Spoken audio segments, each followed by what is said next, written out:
Today we are going to learn about one of the most important part of the cell, that is cell membrane, or also known as plasma membrane. By the end of this video you will understand what is cell and its structure and its function, and also why this cell membrane is called selectively permeable membrane. Okay so चलिए start करते हैं. First हम देखते हैं कि cell membrane, plasma membrane. तो जैसे इसके दो नाम है, वैसे क्या और भी नाम हो सकते हैं? हाँ, डेफिनेटली आपको ये याद रखना है. सेल मेम्ब्रेन, प्लाज्मा मेम्ब्रेन के साथ इसको बायो मेम्ब्रेन भी कहा जाता है, बायो मेम्ब्रेन, और इसको बोला जाता है प्लाज्मोलेमा, प्लाज्मोलेमा. अब ये दो और एक्स्ट्रा वर्ड्स आपको याद रखने हैं. और नीचे आप देख सकते हैं कि यहाँ पर लिखा है कि the cell membrane is a living, dynamic and selectively permeable membrane. आपको इतना पता है कि ये जो सेल मेम्ब्रेन है, ये सेल मेम्ब्रेन लिविंग नेचर की होती है, ठीक है, डायनामिक होती है बहुत ही ज़्यादा, एंड सिलेक्टिवली परमेबल होती है. अब सिलेक्टिवली परमेबल क्या होता है, आप ऐसे समझिए कि ये एक मेम्ब्रेन है और यहाँ पर बहुत सारे प्रोटीन, लिपिड्स या फैट्स हैं, और ये प्रोटीन, लिपिड्स या फैट्स, इसमें से कुछ ही स्पेसिफिक स्ट्रक्चर एंट्री कर सकता है सेल के अंदर थ्रू दिस मेम्ब्रेन. उसको बोला जाता है सिलेक्टिवली परमेबल मेम्ब्रेन. यानी कि सारे के सारे पार्टिकल को सेल मेम्ब्रेन अलाउ नहीं करती है, कुछ स्पेसिफिक जो इम्पॉर्टेंट रोल प्ले करते हैं वही एंट्री कर सकते हैं, ठीक है. And that separates the cell from its outer environment. अब जैसे ये मेम्ब्रेन है, ये मेम्ब्रेन आउटर एनवायरनमेंट से प्रोटेक्शन प्रोवाइड कर रही है इनर एनवायरनमेंट को, ठीक है. या फिर ऐसे बोल सकते हैं कि क्या कर रही है, ये सेपरेट कर रही है आउटर एनवायरनमेंट को इनर एनवायरनमेंट से, ठीक है. चलिए देखते हैं. इससे रिलेटेड एक मॉडल प्रपोज किया गया था एंड मोस्ट वाइडली वो मॉडल दिया गया है, that is known as fluid mosaic model. अब किसने दिया है, आपको ये याद रखने की ज़रूरत है. वो दिया गया है सिंगर एंड निकोलसन के द्वारा, सिंगर एंड निकोलसन. ईयर आपको याद रखना है, यहाँ पर ईयर मेंशन नहीं किया गया है, तो आप प्लीज़ मेंशन कर दीजिएगा इन द ईयर ऑफ 1972, ठीक है. आपको ये चीज़ याद रखनी है. अब पढ़ते हैं हम मॉडल के बारे में. यहाँ लिखा है, according to this model the cell membrane is a fluid structure and in which protein float in a sea of lipid. इसका क्या मतलब है, आप ये डायग्राम देख पा रहे हो, ये डायग्राम है एक सेल मेम्ब्रेन की. ये डायग्राम बहुत सारे बच्चों को नहीं समझ में आती है कि एक्चुअल में ये डायग्राम क्या है, कैसी है. तो चलिए सिंपल वे में मैं समझाती हूँ. आप ऐसे समझिए कि ये जो डायग्राम है, ये डायग्राम एक ऐसी सेल है और सेल का सिर्फ हाफ पोर्शन लिया गया है, इतना, और वो पोर्शन दिखने में ऐसे दिख रहा है कि ये भूत लाइक स्ट्रक्चर है, अपर एंड लोअर साइड पे ऐसे भूत लाइक स्ट्रक्चर है, और इन भूत लाइक स्ट्रक्चर के बीच में कहीं ना कहीं पर प्रोटीन को भी ऐड कर दिया गया है. ये रहे प्रोटीन्स, ठीक है. ये जो आपको पर्पल कलर में दिख रहे हैं, ये प्रोटीन्स, यही प्रोटीन्स को वहाँ पर ऐड किया गया है. अब ये प्रोटीन कहाँ से आते हैं, ये भूत क्या है, ये भूत एग्जैक्टली ऐसे ही क्यों है, इनको भूत नहीं बोला जाता, बट मैं सिखा रही हूँ तो इनको हम भूत ही बोलेंगे, क्योंकि ये एग्जैक्टली भूत जैसा ही स्ट्रक्चर शो कर रहे हैं. लाइक दिस, कि इनके सर है और सिर्फ दो पैर है, हाथ नहीं है, कुछ भी नहीं है, ठीक है. तो ये जो फ्लूइड मोज़ैक मॉडल है, ये फ्लूइड मोज़ैक मॉडल में बोला गया है कि ये जो प्रोटीन है ये फ्लोट कर रहे हैं. ऑब्वियसली ये प्रोटीन आपको फ्लोट करते हुए दिख रहे हैं, ये प्रोटीन है, ये प्रोटीन क्या कर रहे हैं, फ्लोट कर रहे हैं in the sea of lipid. अब लिपिड क्या होता है, जितने भी आपको ये बॉल लाइक स्ट्रक्चर दिख रहे हैं, ये भूत दिख रहे हैं, ये क्या है, ये भूत है लिपिड्स, ठीक है. ये भूत क्या है, ये लिपिड्स है. ये जो स्ट्रक्चर है, ये स्ट्रक्चर में अब आपने दो चीज़ें सुनी है, एक होता है प्रोटीन, एक होता है लिपिड. जो फ्लोट कर रहे हैं ये है आपकी प्रोटीन, और जो भूत लाइक स्ट्रक्चर है ये है लिपिड. तो क्या मैं ये बोल सकती हूँ कि ये जो भूत लाइक स्ट्रक्चर लिपिड में ये जो प्रोटीन है, ये प्रोटीन फ्लोट कर रहे हैं. अब ये स्ट्रक्चर के बारे में अगर जानना है तो स्ट्रक्चर क्या बोल रहा है कि ये कितने थिक है, ये 7 to 10 थिकनेस शो करता है cell membrane. Next point, compose mainly of lipids, proteins and small amount of carbohydrate. अब आपको दो चीज़ें तो मैंने बता दी हैं कि एक प्रोटीन होते हैं और एक लिपिड होते हैं, फिर ये कार्बोहाइड्रेट कहाँ प्रेजेंट होते हैं। आई होप सो कि ये चेन लाइक स्ट्रक्चर आपको दिख रहा हो। ये chain like structure is known as carbohydrate. ये जो स्ट्रक्चर आपको दिख रहा है ये कार्बोहाइड्रेट है, यानी कि ये तीन चीज़ों से बना है, एक है लिपिड, एक है प्रोटीन एंड एक है कार्बोहाइड्रेट। आपको यहाँ पर परसेंट भी दिए गए हैं, कितने परसेंट में ये बना है।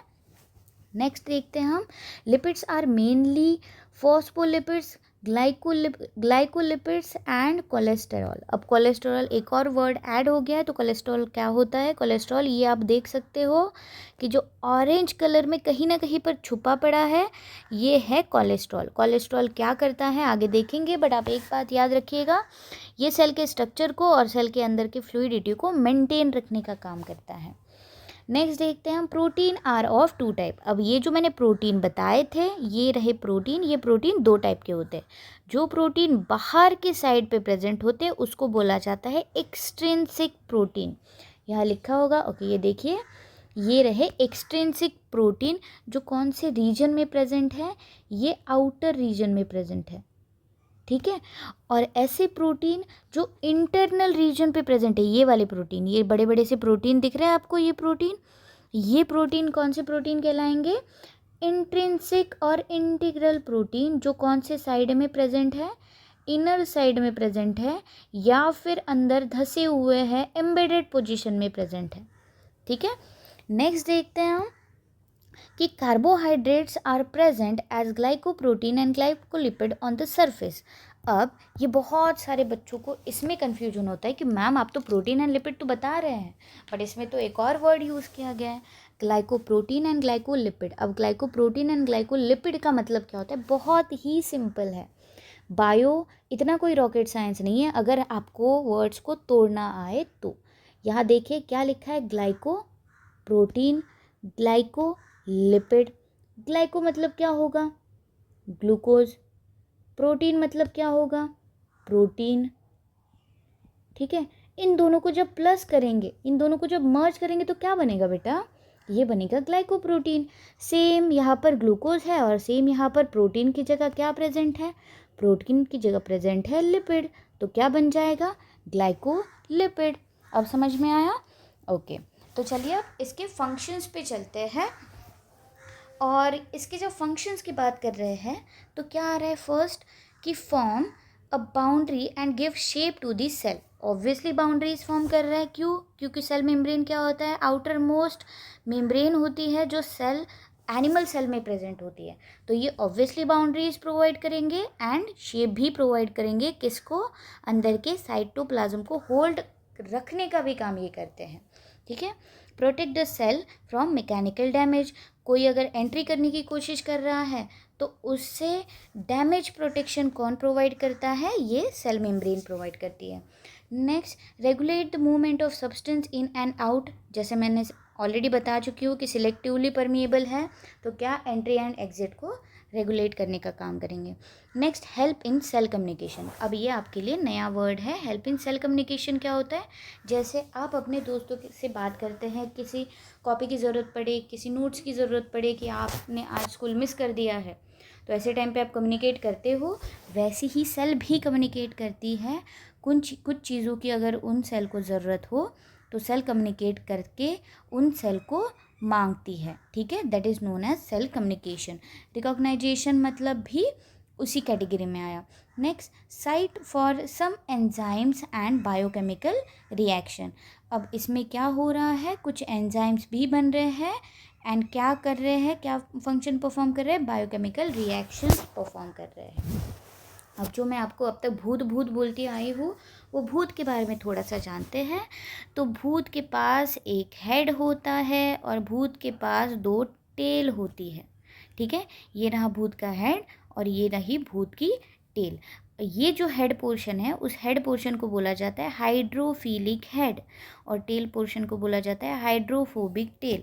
अब इसमें आपको जानने की ज़रूरत ये है कि ये जो हाइड्रोफिलिक है, फिलिक का मतलब क्या होता है, हाइड्रो तो आपको पता होगा, फिलिक का मतलब क्या होता है, चलिए हाइड्रो भी बता देती हूँ। हाइड्रो मतलब होता है वाटर, फीलिक मतलब क्या होता है? फीलिक मतलब water loving, water loving. And hydro मतलब अगेन वाटर। फोबिक मतलब आपने ये सुना होगा फोबिया, किसी को फोबिया होता है, किसी को डर होता है, तो फोबिया मतलब क्या होता है? वाटर हेटर, जो नफरत करता है पानी से। आपने ये सुना होगा किसी को अगर डॉग ने बाइट कर दिया तो उसको रेबीज़ होता है। जब रेबीज़ होता है तो उसका फर्स्ट सिम्टम ही यही होता है कि उसको हाइड्रोफोबिया हो जाता है, उसको पानी से डर लगता है, नहाने से नहीं तो पानी पीने से भी डर लगता है। ठीक है, तो ये जो है, अब आप खुद ही डायग्राम में देख सकते हैं कि यहाँ पर क्या प्रेजेंट है। ये इंटरनल एरिया अगर माने, ये पूरा का पूरा हम इंटरनल एरिया माने, तो ये इंटरनल एरिया के अंदर क्या प्रेजेंट होगा? ऑब्वियसली क्या प्रेजेंट होगा? साइटोप्लाज्म प्रेजेंट होगा। साइटोप्लाज्म प्रेजेंट है यानी कि हेड किसके टूवर्ड्स है? साइटोप्लाज्म के। हेड तभी टूवर्ड्स हो सकते हैं जब वो पानी से प्यार करे, तो हेड क्या है? हाइड्रोफिलिक है। और ये जो टेल रीजन है, ये टेल रीजन पानी से दूर भाग रहा है, इसका मतलब इसको पानी पसंद ही नहीं है, पानी से नफरत करता है। तो ये कौन सा नेचर शो करेगा? हाइड्रोफोबिक नेचर शो करेगा। ठीक है, नेक्स्ट चलते हैं हम टाइप ऑफ मेम्ब्रेन प्रोटीन पे। जैसे मैंने अभी 2 मेम्ब्रेन प्रोटीन बताए हैं, एक इंटीग्रल प्रोटीन और एक पेरिफेरल प्रोटीन, जिसको मैंने बोला है इंट्रिंसिक। इंट्रिंसिक मतलब ऐसे प्रोटीन जो अंदर धसे हुए हैं। ठीक है, ये पूरे के पूरे प्रोटीन अंदर धसे हुए हैं, इसलिए इसको बोला गया इंट्रिंसिक प्रोटीन। और एक और प्रोटीन है दैट इज एक्सट्रिंसिक प्रोटीन। ये एक्सट्रिंसिक प्रोटीन मतलब क्या है? ये आउटर सरफेस पे प्रेजेंट है, ये अंदर धसे हुए नहीं है, इसलिए इसको बोला गया एक्सट्रिंसिक प्रोटीन। देखिए यहाँ पर ये रहे एक्सट्रिंसिक प्रोटीन और ये क्या रहे? ये रहे इंटीग्रल प्रोटीन, इंट्रिंसिक प्रोटीन। ठीक है, यहाँ पढ़ सकते हैं, नीचे लिखा है formally embedded in lipid bilayer and may span the entire membrane. यहाँ लिखा है loosely bound to the surface of integral protein और लिपिड बाइलेयर।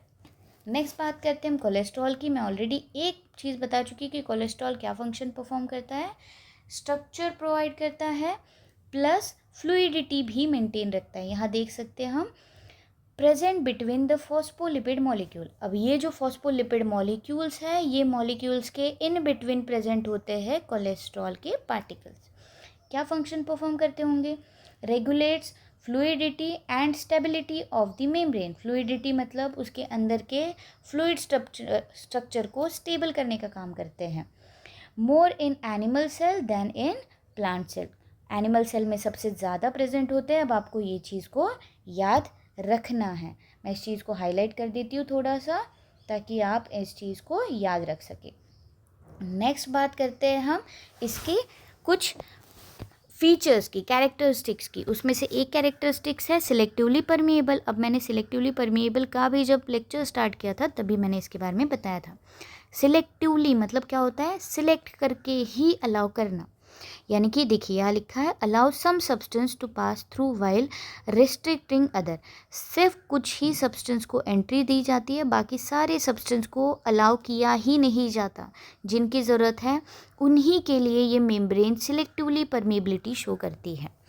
नेक्स्ट बात करते हैं ट्रांसपोर्ट। अब इसके रिगार्डिंग आपके लिए एक सेपरेट लेक्चर आएगा, बहुत ही ईजीएस्ट वे में विथ बहुत सारी ट्रिक्स के साथ, जिसको बोला जाता है transport across the cell membrane. अब ट्रांसपोर्ट हो रहा है तो कुछ मॉलिक्यूल्स आ रहे होंगे, कुछ मॉलिक्यूल जा रहे होंगे।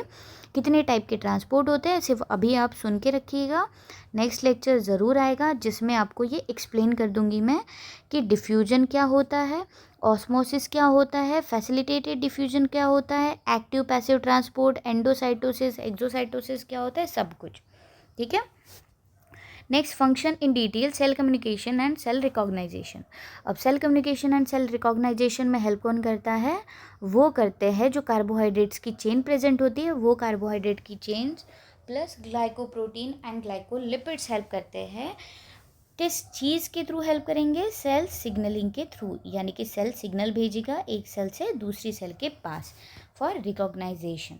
Next enzymatic activity. Enzymatic activity क्या परफॉर्म कर रही है? बायोकेमिकल रिएक्शंस परफॉर्म कर रही है। कुछ रिएक्शंस होती है जो सेल के लिए इसेंशियल होती है, कुछ एंजाइम्स होते हैं जो रिलीज़ होना ज़रूरी होते हैं, तो वो कहाँ पर फंक्शन परफॉर्म करते हैं? वो फंक्शन परफॉर्म करते हैं सेल मेम्ब्रेन के ऊपर। नेक्स्ट एंकरेज क्या होता है? एंकरेज मतलब ऐसे होता है, एक साइटोस्केलेटन होता है जो एक्चुअल में सेल मेम्ब्रेन को स्ट्रक्चर प्रोवाइड करता है, ठीक है, शेप प्रोवाइड करता है, जो मैट्रिक्स को होल्ड करके रख रहा है। मैट्रिक्स मतलब क्या होता है? साइटोप्लाज्म। अब इसको होल्ड करके रखने वाला जो एक फंक्शन परफॉर्म हो रहा है उसी को बोलेंगे एंकरेज। नेक्स्ट यहाँ पर मैंने कुछ की पॉइंट्स दिए हैं, चलिए उसको भी देख लेते हैं हम। Cell membrane is also called plasma membrane, हमें ये ऑलरेडी पता हो चुका है अब। It is dynamic structure, fluid mosaic model आपको याद रखना है। It is selectively permeable.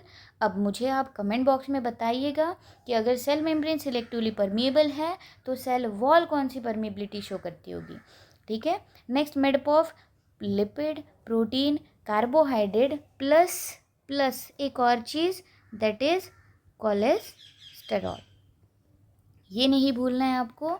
Next, RBC lack nucleus and organelles but have a well developed cell membrane. Cell membrane उसके पास होती है प्रेजेंट, बट क्या लैक करती है? वो न्यूक्लियस लैक करती है। फॉर योर काइंड इन्फॉर्मेशन मैं आपको बता दूं कि RBC जब प्री मेच्योर फेज़ में होती है तब उसके पास न्यूक्लियस प्रेजेंट होता है, बट जैसे ही RBC मेच्योर फेज़ में चली जाती है उसका न्यूक्लियस क्या हो जाता है? वैनिश्ड हो जाता है।